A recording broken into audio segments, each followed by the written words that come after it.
Sarnia, I'm Katie Horvath. This is called Into the City. I'm here today with Terry Burrell. Terry is running in the 2018 Sarnia municipal election. He would like a seat as a city councillor, asking for your votes. So welcome, Terry. Thanks for coming.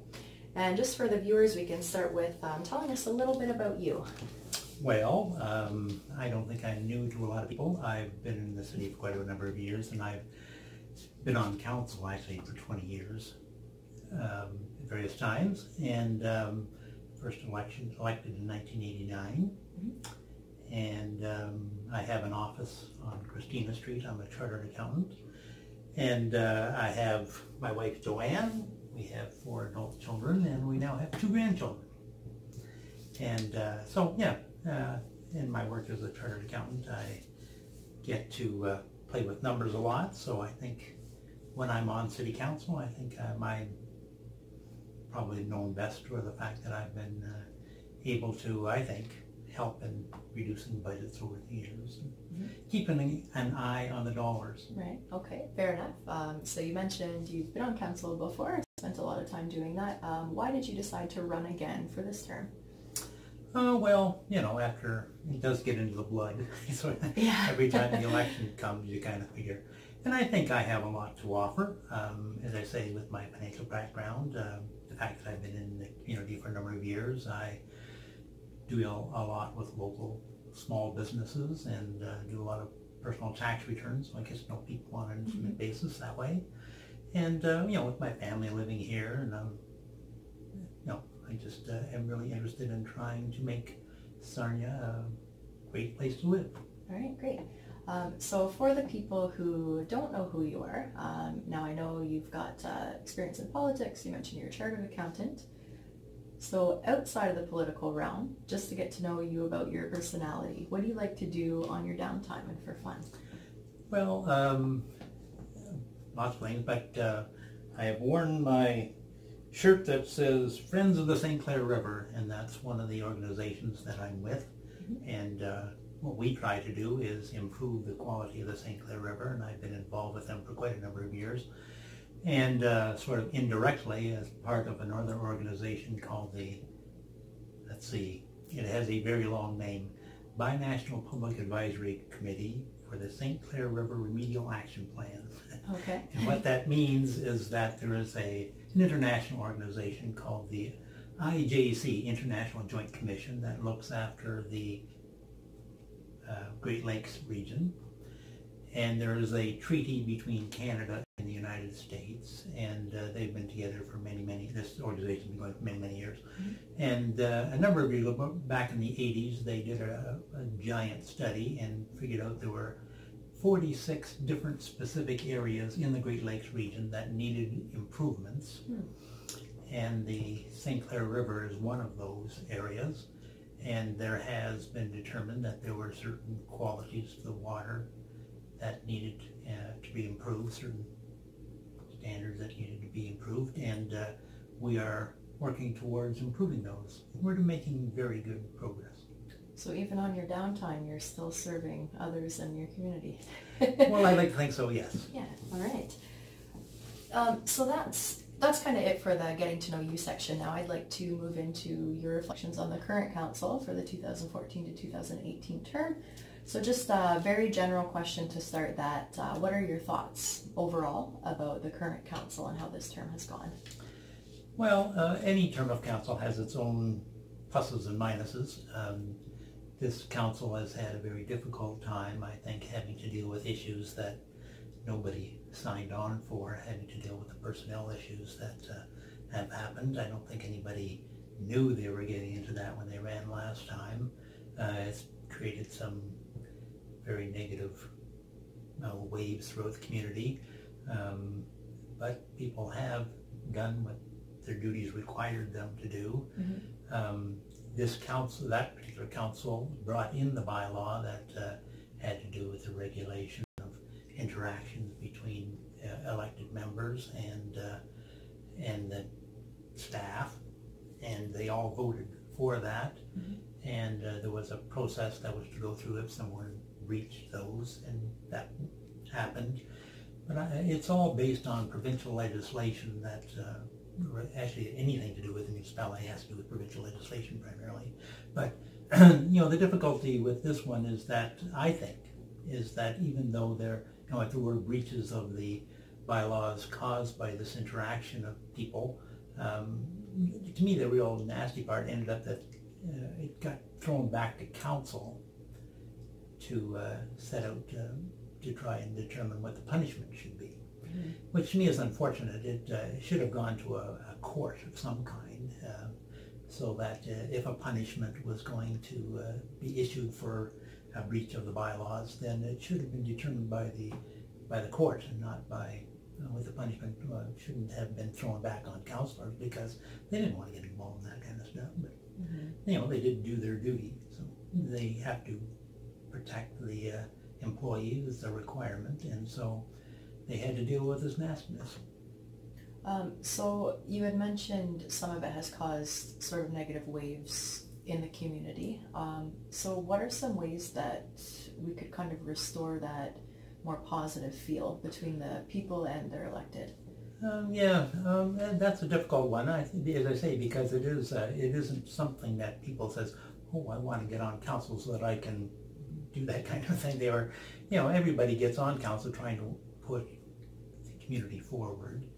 And so how you can get on is just by getting on with it, trying to restore the relationships between the individuals on council, and trying to the relationships with staff, trying to get everybody pointing in the same direction and working towards solving problems for the whole community, and not just the ones that are interpersonnel things, but trying to solve. The community has enough difficulties that they need to deal with. They don't need this extra burden.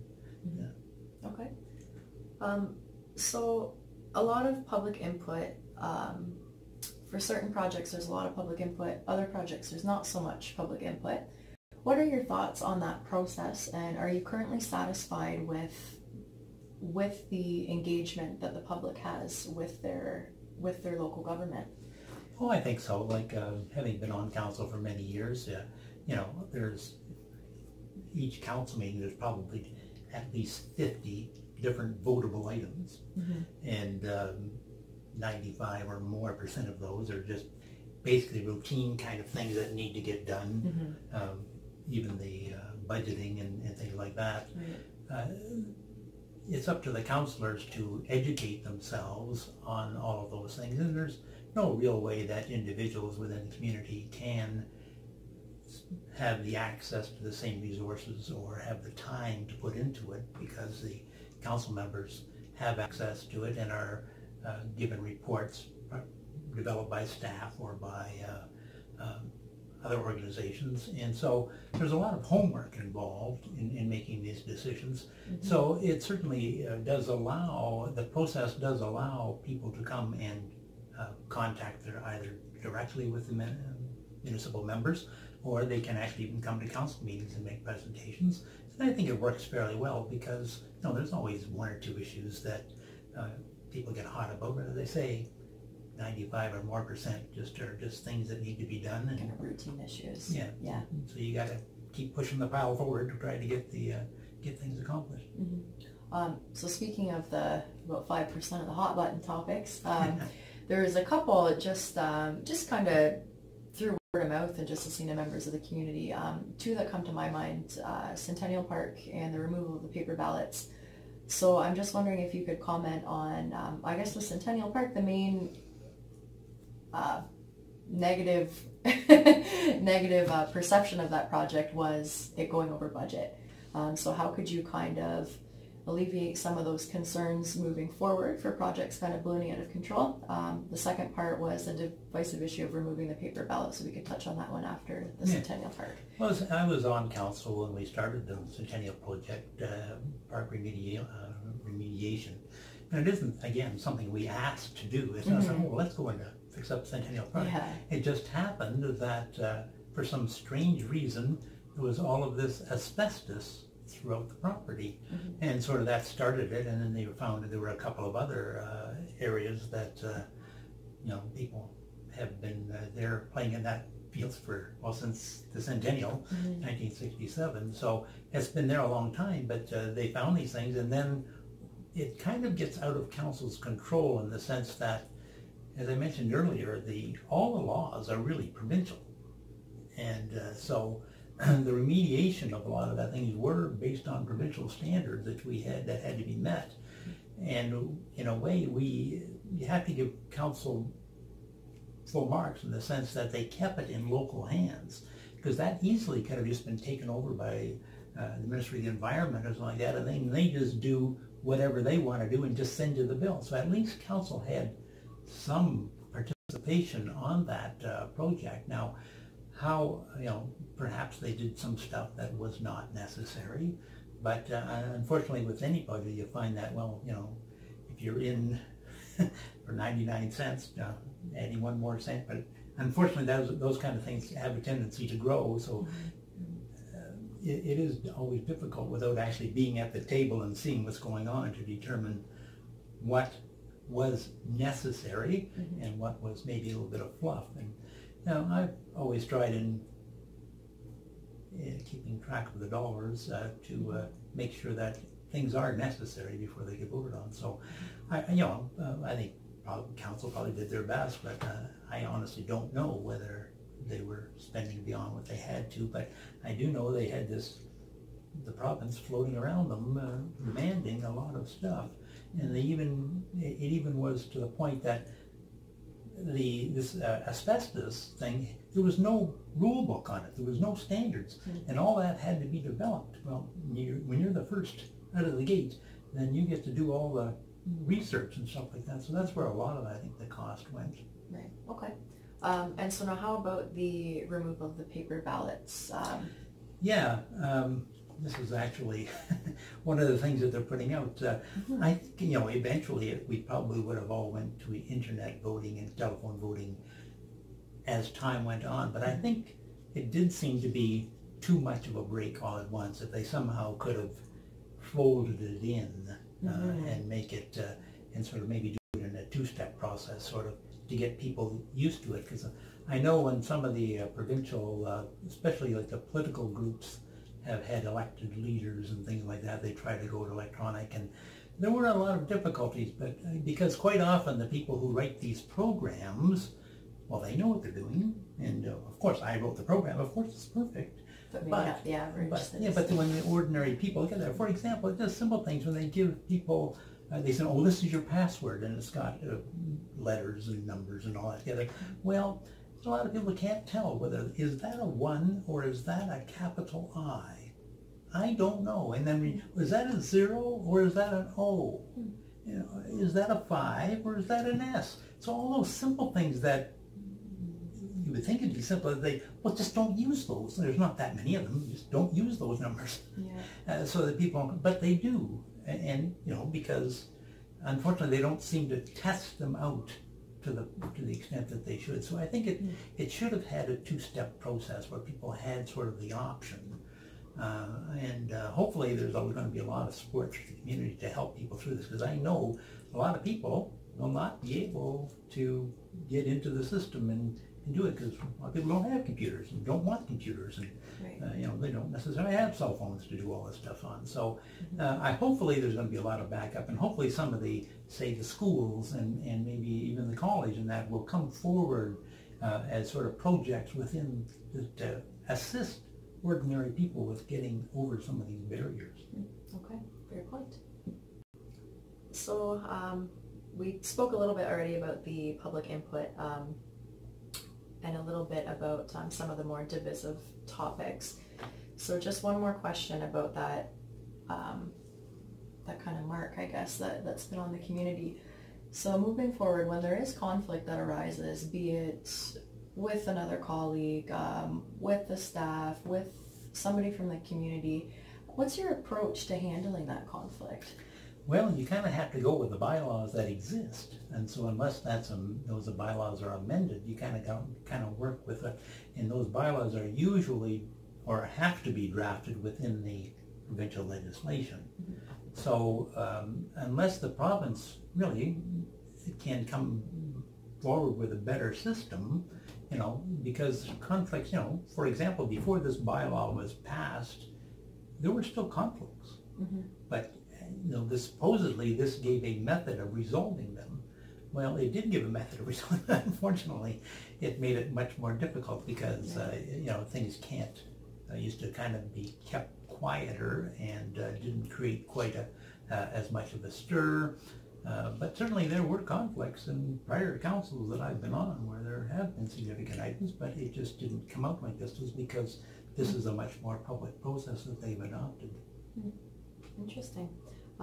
Okay, so we'll move away from the current council now, and I'd like to get into more specific details about yourself and your campaign. So the first question I have in regards to that is if you could just tell me about your platform and some of the ideas that you're running on. Well, as I said before, I'm a chartered accountant, and I think one of my strengths, and hopefully people will agree to that, that I can help keep taxes down, and I think I've got quite a track record to have proven that over the years. I always consider I'm worth at least 1% when it comes to the actual budget itself, and I'm sure I think at times I've been worth much more than that. And I have sort of a more broader knowledge of how to approach and how to where I think savings can be found and how things can be done in different ways. A lot of experience in that, but you know, having worked with many organizations, I actually was on county council for 6 years. I've been chair of the water board, and all those areas spend a lot of money, and we've been able to we've done a lot of that very frugally over the years. So I think that's my major thing, but also the fact that I have the experience I have, I think I'm able to work with people, and we, you know, as I mentioned before, there's probably 50 votable items on every agenda, and some are much, you just see people throw their hands up and down through a lot of routine items to go through, but you will find that, and the way it should work is that, you know, you have a debate, and on item number 1, you know, you have to have at least 5 votes out of the 9 to get it passed. Okay, so that one goes through, however it goes through, and you may agree with that one or not agree with that one, but then you get on to item number 2, and you have to be able to work with people in the sense that, well, the 5 people or 6 people who voted for the first one you may not find they're the same people the next one, and that's the way it should work. We're not there as parties where somebody cracks the whip and everybody votes this way. Right. There are 9 independent voices representing the people with the best ideas they can come forward, doing the homework they think they have to do, talking with the citizens they think need to be discussed, doing more research with the departments to find out what, you know, they feel is necessary, and that's the way it has to be. And I've actually been quite impressed over the years how people have done their homework. It's been not very often I've noticed people coming there and you know, they look like they haven't even read the material, because most of the time people have. And I think most councillors, I may not always agree with what and they don't always agree with me, but what I have noticed is, I've been quite impressed, is that people do their homework. That's part of the appeal that I find anyways with local politics as well, is that I like that there's no parties. It's just independent thinkers, a collection of independent thinkers. So yeah, I definitely agree with you there. So moving forward into the city, looking at the city's future, we've talked about population, either somewhat static and sometimes into, depending on where you're getting your info, some suggest that there has been a very slow but a decline nonetheless in our population. Could you comment on that issue, and do you have any ideas on what we could do as a city to try to retain the people that we do have?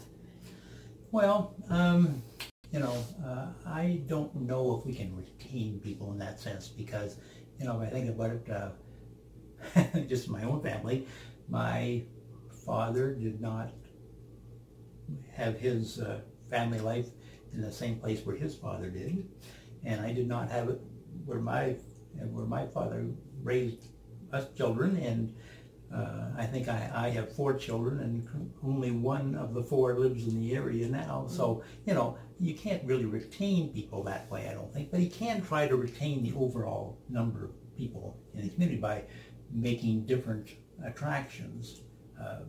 For example, I think, you know, we have had fairly successful, although it seems to be changing now. We've had very reasonable costs for housing, which was, I think, a good way to attract people as in their retirement years. We have a very good beach area and other water type sports and things that attract a lot of people. We are right close to the U.S., so lots of people like going back and forth. People from there come over here. So all of that, has a tendency to attract a certain type of business. And then we do have our major businesses that are related to the oil and chemical industries. So we have a good anchors. And so, and even this bio-natural stuff that's coming, that's another new area. So I think we have the basis for keeping us strong. I don't think we're really in an area that can grow much. If you think about it, if you look at Sarnia, we really can't go to the north because that's the lake. We really can't grow to the west because that's the U.S. So, we really are kind of hemmed in to a certain extent. We could perhaps grow east and south, but, it's we're not in going to be a big growth area. Usually growth areas are in the middle and you have things grow around you.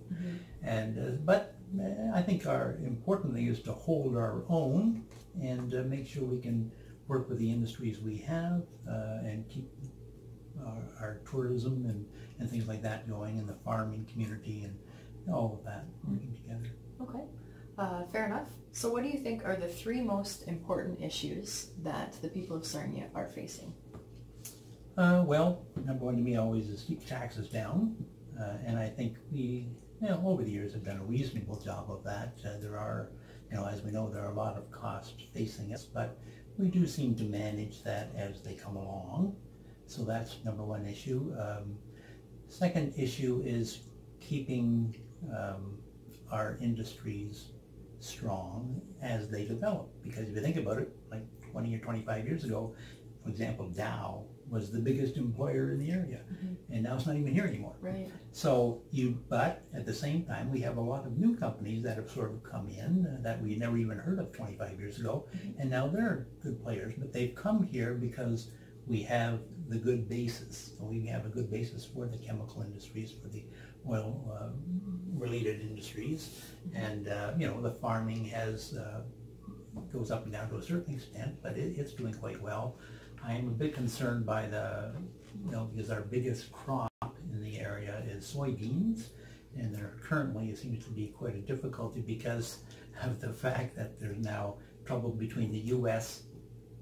and China, and so China is blocking soybeans coming from the States. Well, and now that leaves a lot more soybeans to compete with where we sell our soybeans. So those are the kinds of things, but we can't really do much about that on a local level, but we can do our part. So, it's a matter of trying to work with these other groups, the federal level, the provincial level, and to a certain extent, as I say, with the international waterways and things like that, we have to work with our friends across the river.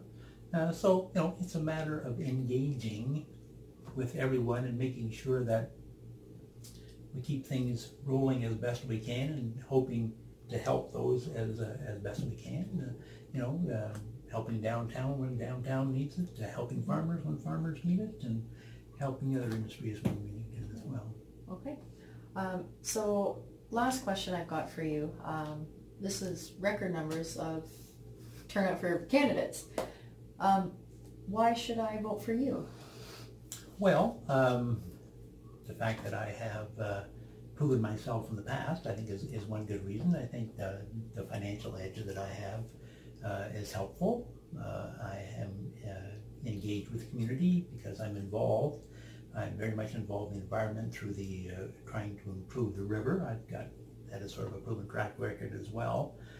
So I think, the fact that I'm engaged with the community on a business level, on a personal level, and with my track record and what I can bring to the table, I think is pretty good. All right, excellent. So that's all the questions that I've got for you today, Terry. But I'd like to give you the opportunity, if there's any final message that you'd like to give the people of Sarnia and anyone that may be watching our video. Well, yes, you have, the voters have 8 votes for Sarnia City Council positions, and I think it would be wise for them to put one towards good money management. All right, fair enough.